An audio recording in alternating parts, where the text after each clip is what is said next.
So let's get right to it.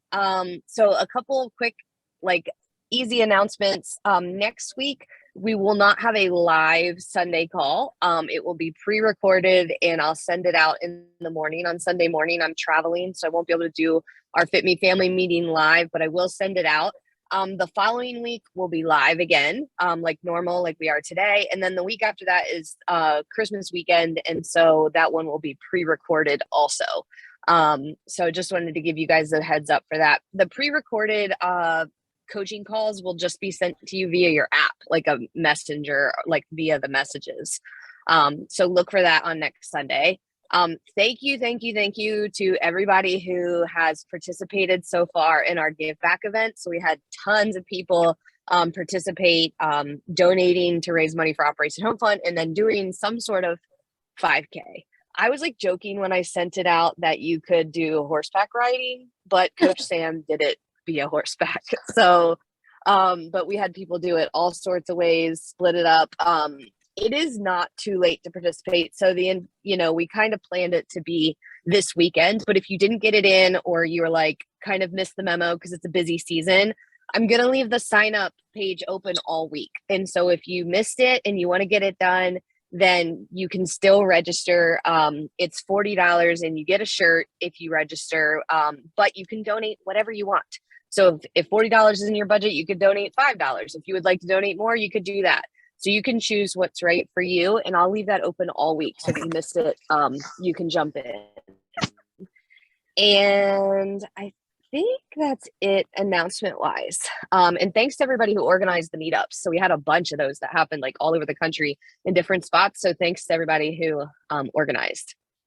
And I think that's it announcement wise. So last week, our target, it's the holiday season, and we talked about choosing the occasions that are the most important to you on your calendar and kind of circling those. That was your target for the week, was to send your coach, the occasions you're most excited about that you can look forward to. And then we talked about this concept of like winning your morning and how that will set your days differently, whether that day is a special occasion day or it's just a regular day. What do you need in your morning to essentially like quote win your morning? And there were some really good conversations that happened in the Facebook group around this too. So if you didn't do it, it's not too late. Anytime we have one of these targets, just know that these are always going to be stuff that you can return to. So if you missed it, you can still do it. But today we're gonna take it like the most important step before you can win your morning. We're gonna talk about our like nighttime routine, because I think this is another one of those places where we can have the best of intentions for something. Like I'm going to have this morning routine where I like wake up and I do some sort of 40 minutes of exercise, and then I like meditate, and then I eat a perfect breakfast, and then I hug all my children as they're like walking out the door perfectly prepared for the day. Like, wouldn't that be like a nice intention? But if your bedtime routine is kind of messed up, then that morning routine is going to be messed up. And so today, what I wanted to talk about, and again, this is very relevant, like in the, December season, because we have a lot of stuff going on. Things are as busy as ever. Winning your like wind down routine is key. And I want to say it was even a post that Teresa had made. So Teresa is one of our new people in Fitme. She just finished On Track, and she had commented on one of my posts about feeling like snacky at night. And I think I commented back to her about how winding down can actually help with that. So here's a couple things to consider in your nighttime routine, and then we're going to talk about it together. Why bother? Okay. That's the first thing. Why bother? Other than the morning part where we're talking about like, if you don't have a wind down or a nighttime routine, then it will be kind of hard to have a solid morning routine. Why bother with a night routine? One of the most overlooked things that we can do to actually take care of our bodies is sleep. It is the number one factor in helping you balance your hormones. It is one of the most important factors in creating weight loss. It is one of your best tools for stress management. It is one of your best tools for recovering from like illness, like if you have a cold or if you have a sickness of some kind. Sleep, it is your number one factor in rebuilding and restoring muscles that you've broken down through exercise. It is your time when your body sort of resets your neurological system so that you can enter the next day sort of fresh. Sleep is so huge and it's overlooked, right? We actually, sometimes it's even like the thing that we give up to do everything else. We stay up late doing stuff, and we get up early to do stuff, and we're like, why am I feeling like I'm not making progress as quickly as I want? It could be sleep. And so I wanted to give you a couple of things for the actual go to sleep part, that will make a difference in the quality of your sleep. So a couple of things that you can do, and these are sort of the kind of term that everybody likes to use is called sleep hygiene. And these are sort of best practices for getting restful sleep. So one of the things that you should do, and again, these are shoulds, like scientific research has been done to show that this actually impacts the quality of your sleep. So that's why I'm saying should. One of the things that you should do is sleep in a completely dark room. And so that means covering up little lights. So if you have lights that are kind of like glow all night long, you should cover those up. Your room should be as dark as possible when you sleep. The other sleep hygiene thing that sometimes overlooked is actually temperature.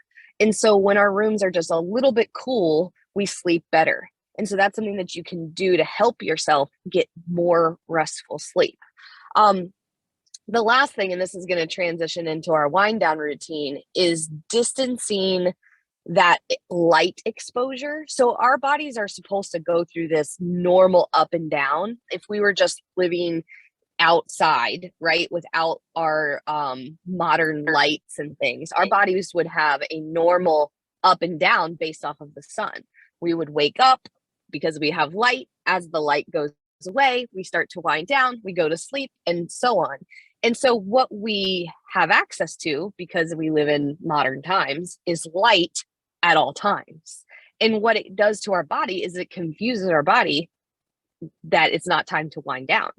And so one of the things that you can do that will not just impact your like, I don't know, your mindset, but your literal quality of your sleep is to distance your screens from your go to bed time. So whatever that looks like for you, that might mean closing the laptop. Like if you have work laptop, maybe that means closing the laptop a couple hours before bed and putting your phone away at least an hour before bed. Maybe it means not falling asleep with the TV on. So the TV can be, again, that's light that's actually impacting your ability to fall asleep. In the event that you do, maybe you read from a Kindle or you read from your phone and you like to do that, you can actually get really inexpensively, so blue light blocking glasses from Amazon or from anywhere, and that will help block the light from entering in and impacting your ability to fall asleep. So distancing that screen time, and then making sure, and again, this is just a little bit different than the light, but the stimulus of feeling like the stress of work or input from, you know, the world out there, whether it's social media or whether it's like back and forth things with family, or it's conversations, or even on TikTok where your emotions might be like up and down and all over the place. Doing that right before bed can really impact your sleep. And so if you're impacting your sleep, your nighttime routine, you are impacting all of the things that I mentioned, like your ability to recover from exercise, to lose weight, to balance your hormones, to feel strong, to be healthy, to like have the good mental reset in the morning, to feel rested. So you're impacting all of those things. So those are sort of some sleep hygiene things that can really help you in your nighttime routine. And then the last thing to take into account, and I have to bring it up because it's a fact, is there is one other thing that can really impact our body's ability to sleep well, and that is alcohol. And so if you choose to drink, distancing it as far as possible from sleep is actually ideal, because when we drink, it impacts our body's ability to go into that deep, restful sleep. You think that you're sleepy. Maybe you like, man, that helps me to like conk out, but it's like unconscious is not the same as deep restful sleep. So I'm not saying you're drinking yourself unconscious, but what I'm saying is that like click into, feeling like you're conked out is not the same as what our body does naturally. And then you never go into that really deep restful sleep. And so it's sort of a myth that you're going to have like some wine or something before bed and it will make your sleep better. That's a myth. It might have you fall asleep better, but it's not actually helping you get more restful sleep. And so if you are someone who does wind down at night and you choose to have a glass of wine or a couple or whatever in your day, the further away from sleep, the better. The further it literally will impact your body differently if it is earlier in the day as opposed to right before bed.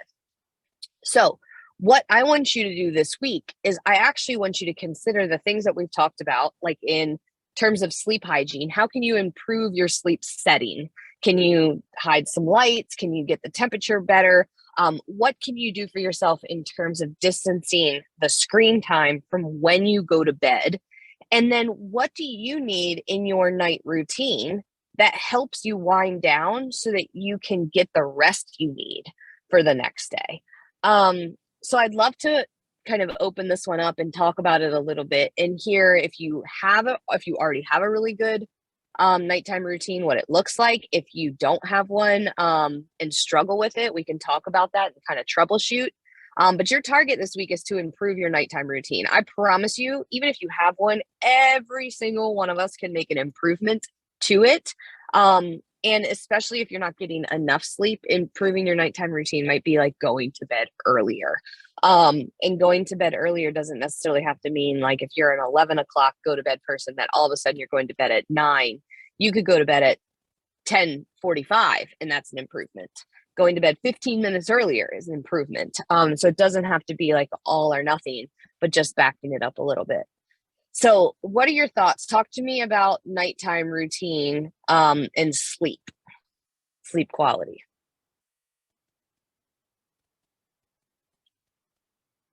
Teresa put in the chat, since I read on my Kindle app in bed, I just turn on the blue light filter of my phone settings to help. Yes, that is perfect. A lot of phones have that setting now. So even if you don't have the blue light blocking glasses, then you can do that.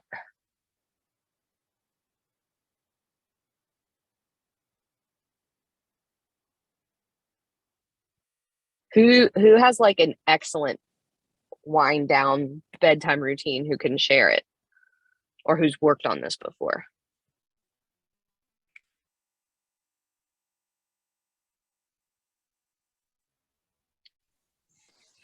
I'll talk. Oh, sorry. You go right ahead. Just quickly, I used to have a really, really good Lisa, you go first, then Linda. I had a really good bedtime routine for a while, and part of that was turning the TV off and actually reading before I went to bed because it made me sleep a lot better. Like I would actually feel sleepy and fall asleep faster. So I think I need to just go back to what worked for me and stop vegetating on my iPad and the TV so much. When you say it worked for you, what was the difference? What's the difference between you doing iPad and TV versus when you did the book? I think it tires me out more. I'm actually like accessing different parts of my brain. When I'm watching TV, like you said, with the iPad, it's engaging me in a way that is like almost exciting me. Whereas reading, it can, but it's really, I think it's accessing a different part of my brain. Mm-hmm. So are you able to sleep better when you read? How does that translate for you in your like actual sleep or your bedtime?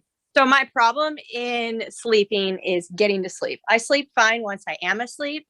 So I struggle to fall asleep. And with the iPad and the TV, I'm like, it's like my brain is in hyperdrive, I guess.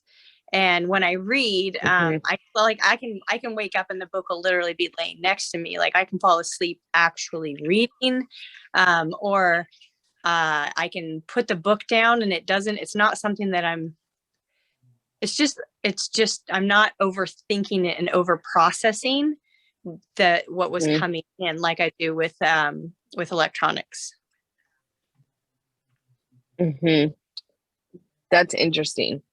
Yeah, it sounds like that you have to go back to doing that. If you struggle to fall asleep and that's like a regular thing for you, then getting a reading routine might be your key to improving your nighttime routine. Yep. I like it. Linda, what were you going to say? Oh, I was going to share that we use a sound machine. Are you familiar with that? Oh yeah. Georgia uses one. I mean, it was our like instant way that we finally got Georgia to sleep for the night. Yeah. And then my husband also puts on, I want to say it's Headspace. I don't know. It's a story and it's someone with a soothing voice. I never hear the whole story. So I don't have a problem falling asleep. Although I will say that we also do TikTok in bed because it cracks us up. And we normally have a really good belly laughs before we fall asleep. I can fall asleep in an instant. My only problem is that when I wake up in the middle of the night to use the restroom, sometimes I have a hard time falling back to sleep. But not always. But overall, I get a good 8 hours every night. I think that you're a really good example of there's no 100% rule of no phone in bed or something. Like, no, not everybody needs something like that. Like if you guys look at TikTok and you have a few laughs and you have zero problem falling asleep because then you listen to Headspace and you conk out or, then you're done. There's no need to necessarily remove that unless you wanted to, and I wanted to bring that up because I think sometimes we think, everybody needs to kind of have the same, but I don't think that that's true. If it's not a problem, it's not a problem. I hear you on the, once you're up, to go to the restroom or something, it's hard to fall back asleep. That's where that light thing can be an important one. It might be, I don't know if you actually have to turn on the light in the bathroom or if you could get a night light or something in there. I stumble. I know. I don't turn anything on. I can do it all in the dark. I try to how you try to make yourself stay half asleep, zombie it to the bathroom and then zombie back. But then I lay there. You know what it is I feel like when I get in bed, when I move, you move, just like that. When I move, you move. So I move and then my husband moves. And in the morning, I'm like, I'm so sorry. Did I keep you awake? And he's like, I didn't feel anything.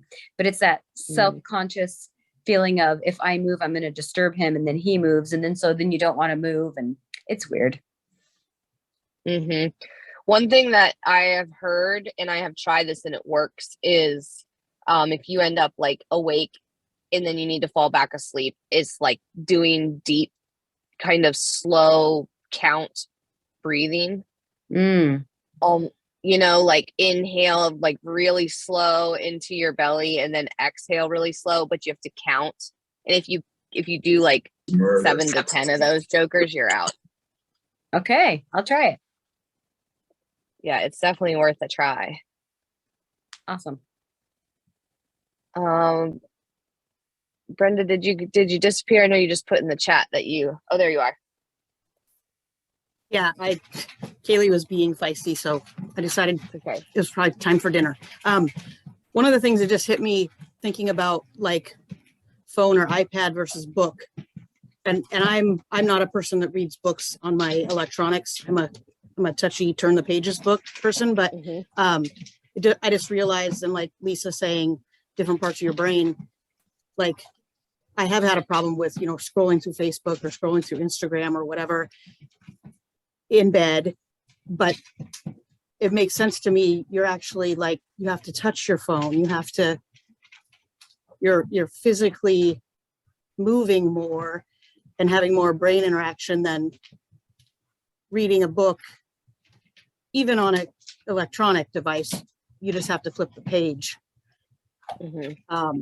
But reading, that kind of hit me, reading versus scrolling through stuff, because it probably does have your mind going more. I kind of like the TikTok idea and laughing before I go to bed, though.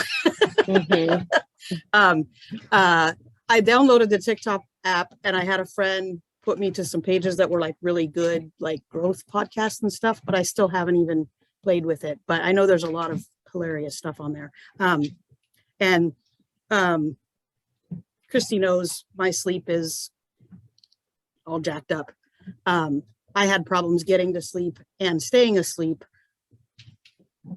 long before I put myself into a crazy staying up way late and sleeping way late. And then my brain still is like, you need to function a full day's worth of stuff. And so then that just kind of keeps me going late. And I'm trying to reel that back. I probably should start reading, because reading does make me sleepy. So I should get a book next to my bed and try that.